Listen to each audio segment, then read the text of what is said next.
tu veux performer en tant qu'auteur sur Amazon KDP, il y a un sujet que tu ne dois vraiment pas négliger du tout. Le choix de ton statut d'activité. Je sais que rien qu'en disant ça, j'ai probablement déjà perdu une partie des gens. Parce que personne ne se lance sur KDP par passion de l'administratif. On se lance tous parce qu'on veut créer des livres, les publier, les vendre et générer des royalties pour construire un business durable autour de l'auto-édition. On ne le fait pas parce qu'on a envie de passer des soirées à comparer des taux de cotisation, des régimes fiscaux, des abattements ou des statuts juridiques. Naturellement. Pourtant, ce sujet est beaucoup plus important qu'il n'y paraît. Parce que ton statut ne va pas seulement servir à être en règle, il va aussi avoir un impact direct sur ta rentabilité, sur ta capacité à investir en publicité, sur ta façon de gérer les frais, sur ta vision long terme, et même parfois sur la stratégie que tu peux appliquer pour développer ton activité KDP. Et c'est exactement ce qu'on va voir dans cette vidéo. L'idée, c'est pas de te transformer en expert comptable, ce n'est pas non plus de te noyer dans la paperasse, c'est inutile. Le but, c'est de te donner une vision claire, simple et stratégique des grands choix possibles quand tu publies des livres sur Amazon. On va parler donc de micro-entreprises, d'artistes-auteurs et aussi rapidement de sociétés, comme par exemple la SASU, pour que tu comprennes les grandes différences, les avantages et aussi les limites, et surtout pourquoi ce choix doit être aligné avec ta propre stratégie. Avant d'aller plus loin, disclaimer important, je ne suis pas expert comptable, je ne suis pas fiscaliste non plus, et cette vidéo ne constitue en aucun cas un conseil fiscal, juridique ou financier. Les règles changent, chaque situation est différente, et donc avant de prendre une décision, vérifie toujours auprès de ton expert comptable, de l'URSSAF, des impôts, de l'INPI, ou d'un autre organisme officiel. Ici, je te partage simplement une lecture pédagogique basée sur ma propre expérience, sur les informations disponibles et sur la logique business derrière tout ça. Maintenant, pourquoi c'est si important? Parce qu'il y a une erreur que beaucoup d'auto-éditeurs vont faire. Ils pensent que le statut, c'est juste une formalité. Ils se disent, je vais prendre le plus simple, je verrai plus tard, et au début, c'est totalement compréhensible. Parce que quand tu n'as pas encore vendu trop de livres, tu veux juste avancer, publier et tester. Ne serait-ce que pour voir si KDP te plaît. Mais dès que ton activité commence à générer des revenus et dès que tu investis en publicité, dès que tu utilises des outils, des logiciels, des prestataires ou des illustrateurs et que tu commences à structurer un peu ton business, ton statut devient un vrai sujet stratégique. Parce que deux personnes peuvent faire exactement le même chiffre d'affaires sur Amazon KDP, mais ne pas gagner du tout la même somme à la fin. Pourquoi? Parce qu'elles n'ont pas le même statut, pas les mêmes charges, pas la même possibilité de déduire leurs frais, pas la même façon d'investir. Et depuis ces dernières années, là, avec la conjoncture actuelle, avec tout ce qui se passe, ça devient crucial de porter une attention là-dessus. Et quand tu es donc dans une activité comme KDP, où tu peux avoir des frais de publicité, des frais de création, des outils, des abonnements, des couvertures, des logiciels, ça peut changer énormément de choses. On va donc commencer par le statut que beaucoup de personnes connaissent déjà, la micro-entreprise. La micro-entreprise, c'est souvent le premier statut auquel on pense quand on se lance. Et franchement, je comprends pourquoi. C'est simple, c'est rapide, c'est connu, c'est rassurant. Tu crées ton activité, tu déclares ton chiffre d'affaires, tu paies un pourcentage et tu n'as pas une grosse comptabilité à gérer. C'est pour ça que beaucoup de créateurs, de freelance, d'auteurs et d'auto-éditeurs commencent par là. Et pendant longtemps, c'était une solution que je trouvais très intéressante pour débuter et surtout si tu voulais garder quelque chose de simple, sans te prendre la tête et sans forcément investir dans beaucoup de publicité. Le problème, c'est que la micro a une limite très importante. Tu paies les cotisations sur ton chiffre d'affaires et pas sur ton bénéfice réel. Et ça, faut vraiment le comprendre. Si tu fais 10 000 euros de chiffre d'affaires, tu paies les cotisations sur ces 10 000 euros, même si tu as dépensé une partie de cet argent en publicité, en outils et en logiciels. Donc, tu ne peux pas te dire, j'ai fait 10 000 euros, mais j'ai eu 4 000 euros de frais, donc je vais payer mes cotisations seulement sur 6 000 euros. En micro-entreprise, ça ne fonctionne pas comme ça. Alors oui, fiscalement, il existe un abattement forfaitaire. Pour une activité BNC, l'administration applique un abattement de 34% pour calculer ton revenu imposable. Mais attention cependant, cet abattement concerne l'impôt sur le revenu et pas la cotisation sociale que tu déclares tous les mois ou tous les 3 mois. C'est là que beaucoup de personnes se mélangent. Pour faire simple, en micro, tes cotisations sociales sont calculées sur ton chiffre d'affaires encaissé, donc tes royalties. Ensuite, pour l'impôt, l'administration publique applique un abattement forfaitaire pour estimer ton revenu imposable. En 2026, pour une activité de prestation de services BNC en micro-entreprise, le taux de cotisation sociale est de 25,6%. Et ça, tu peux ajouter 0,2% pour la contribution à la formation professionnelle. Et tu peux également opter pour le versement libératoire de ton impôt sur le revenu. Et dans ce cas-là, tu ajouteras 2,2%. Donc dans ce cas précis, tu arrives à un total d'environ 28% prélevé sur ton chiffre d'affaires. Prenons un exemple simple. Imaginons que tu fasses 10 000 euros de chiffre d'affaires avec tes livres. En micro-entreprise, avec 25,6% de cotisation, tu paies 2 560 euros de cotisation. Si tu ajoutes la CFP à 0,2, ça fait 20 euros de plus. Et si tu rajoutes le versement libératoire de 2,2, ça te rajoute 220 euros au compteur. Au total, donc, tu arrives à environ 2 800 euros de prélevés sur tes 10 000 euros. Il te reste donc 7 200 euros avant tes autres dépenses personnelles.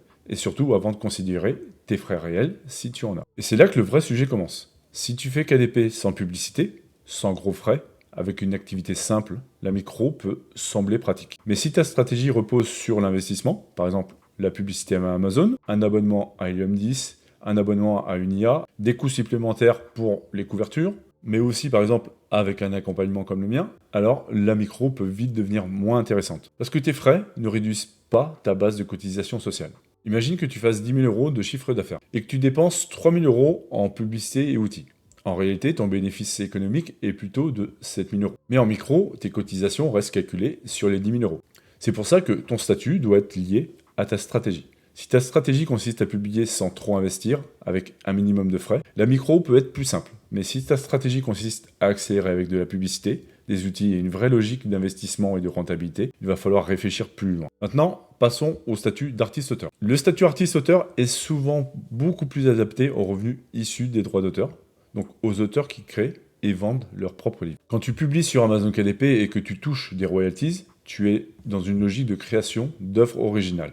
Donc dans la plupart des cas, le statut artiste-auteur va être plus cohérent que la micro-entreprise pour l'activité dédiée à tes livres. Là encore, je te le redis, il faut vérifier selon ta situation, parce que le droit français est parfois complexe et il y a des cas particuliers. Mais dans la logique générale, si tu publies tes propres livres et que ton activité principale est la perception de droits d'auteur, le statut d'artiste-auteur mérite selon moi clairement d'être étudié. Pourquoi ce statut peut être intéressant pour toi? D'abord parce que les cotisations sociales sont généralement plus faibles que la micro-entreprise. Ensuite, parce que tu peux choisir entre deux régimes fiscaux.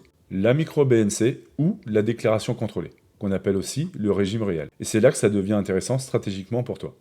En artiste-auteur, au micro-BNC, tu déclares tes recettes et l'administration va t'appliquer un abattement forfaitaire de 34%. Puis ensuite, l'URSSAF applique une majoration de 15% sur ta base sociale et ensuite, les cotisations seront calculées. C'est plus simple, mais tu déduis pas tes frais réels.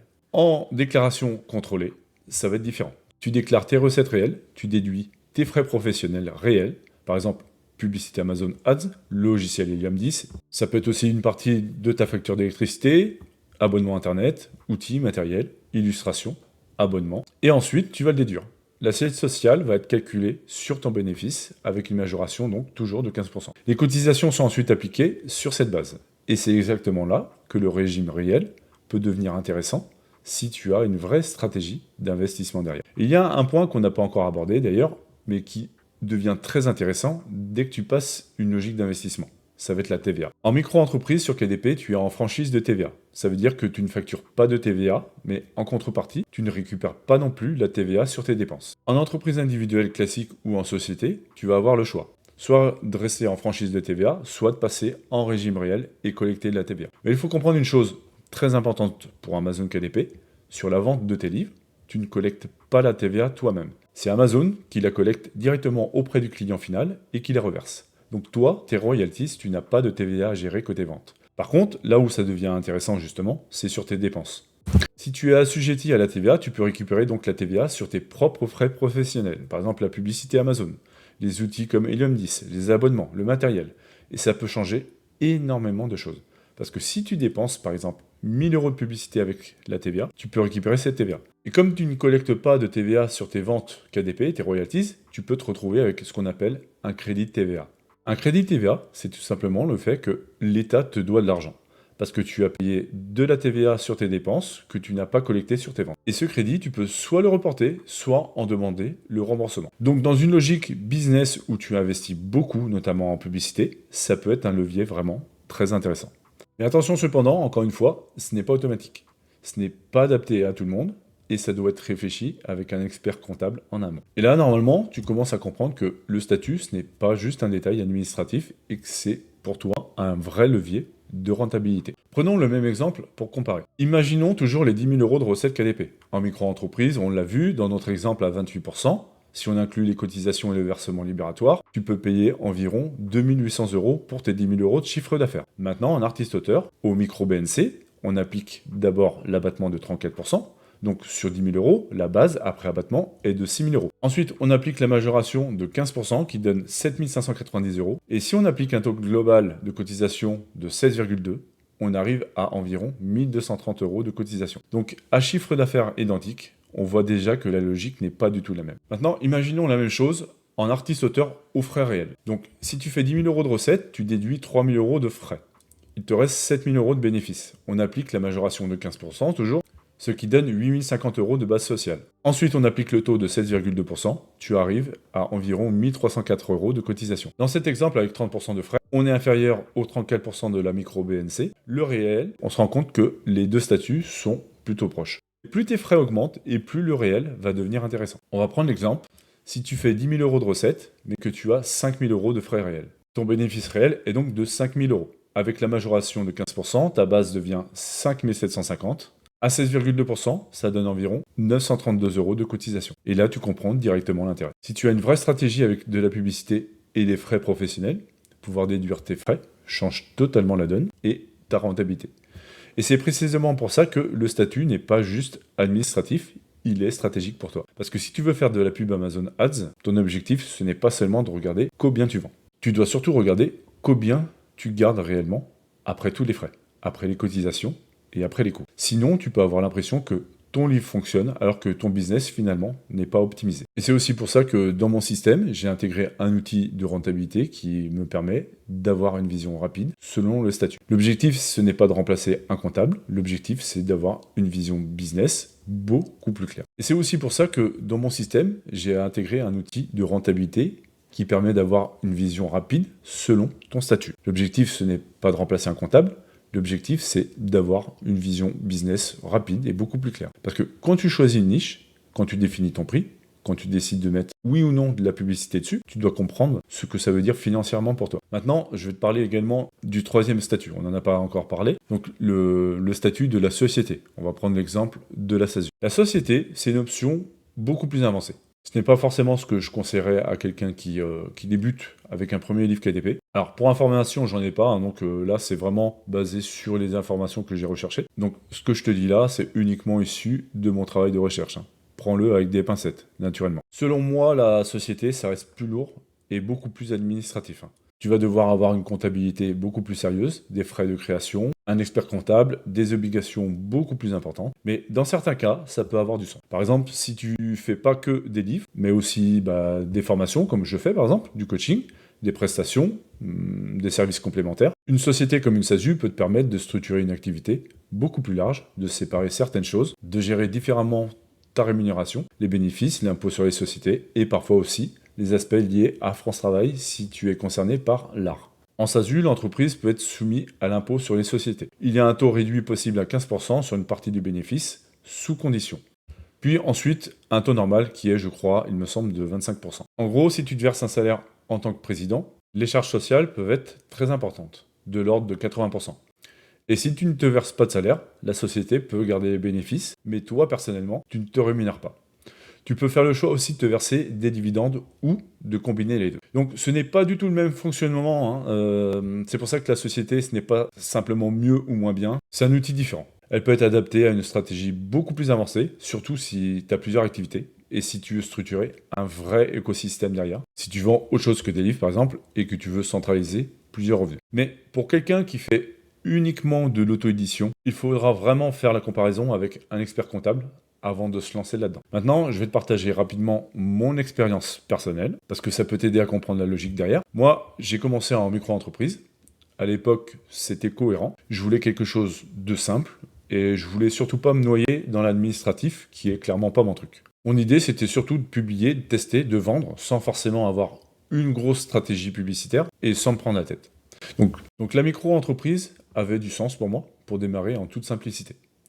Mais avec le temps, la stratégie a évolué. J'ai commencé à structurer davantage mon activité, à utiliser beaucoup plus d'outils, à investir beaucoup plus, à réfléchir en termes de rentabilité réelle et pas seulement en chiffre d'affaires. Et il faut dire aussi, avec l'évolution des taux de cotisation en micro-entreprise ces dernières années, j'ai commencé à voir que ce statut n'était plus forcément le plus cohérent pour moi. pour mon activité KDP. C'est pour ça que je suis passé d'une logique plutôt simple d'entreprise individuelle type amateur à une structure d'entreprise individuelle avec le statut d'artiste-auteur pour ma partie livre. Parce que dans mon cas, ça me permettait tout simplement d'avoir une approche plus cohérente avec mes revenus d'auteur, de raisonner davantage en matière de frais réels, de déduire certaines dépenses professionnelles, comme la publicité, les outils, les logiciels, et de récupérer la TVA dans les cas où c'est applicable à mon activité globale.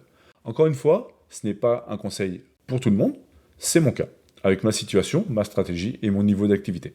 Mais ce que je veux que tu retiennes, c'est que je n'ai pas changé de statut juste pour faire joli. Je l'ai fait parce que ma stratégie avait changé.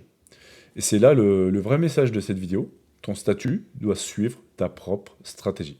Si tu veux faire simple, tester, publier quelques livres sans gros frais, tu ne vas pas forcément avoir les mêmes besoins que quelqu'un qui veut investir en publicité, construire un catalogue sérieux, utiliser des outils pro, déléguer certaines tâches et optimiser ta rentabilité. Donc, comment réfléchir simplement?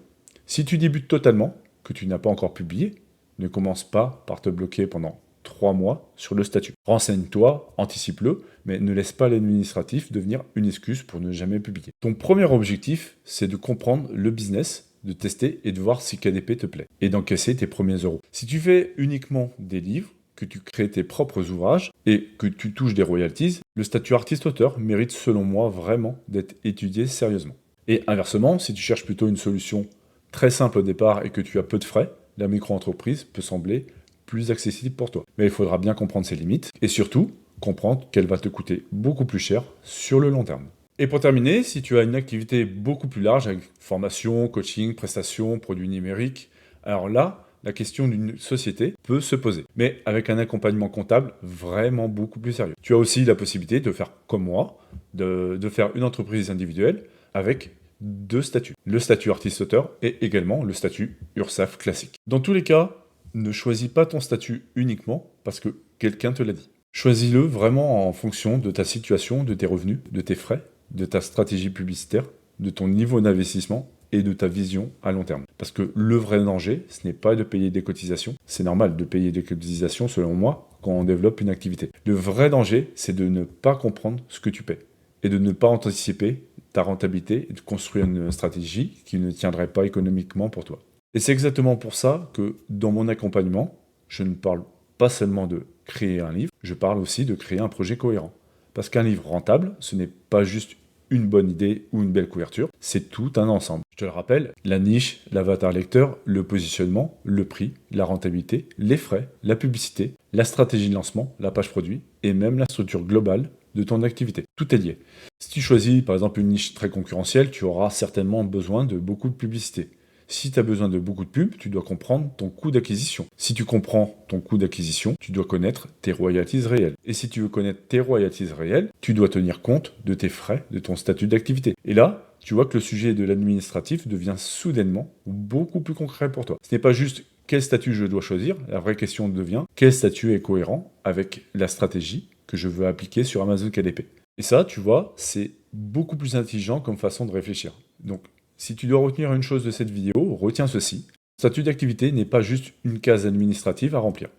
C'est une pièce maître de ton modèle économique. Et plus tu prends KDP au sérieux, plus tu dois comprendre cette pièce du puzzle. Maintenant, dis-moi en commentaire aujourd'hui dans quelle situation tu es. Si tu as déjà publié, si tu es en micro-entreprise, si tu es en artiste-auteur, si tu réfléchis à changer de statut. Ça m'intéresse vraiment de savoir parce que c'est un vrai sujet qui est actuel. Et si tu veux aller plus loin dans la construction d'un projet KDP cohérent, j'ai préparé un atelier privé. Donc dans cet atelier, je t'explique ce qui compte réellement aujourd'hui pour créer des livres qui se vendent, comment réfléchir à la niche, à ton positionnement, à ta rentabilité et à ta stratégie globale. Et à la fin de cet atelier, si tu sens que l'accompagnement que je te propose peut correspondre à ta situation, tu pourras réserver un appel stratégique avec moi. Le lien, il est en description. Et petit rappel, vérifie bien les informations fiscales avec un professionnel avant de prendre une décision. Toujours. Parce que des fois, ta situation personnelle peut changer beaucoup de choses. Merci de m'avoir écouté. On se retrouve dans une prochaine vidéo. C'était Sylvain de l'école KDP.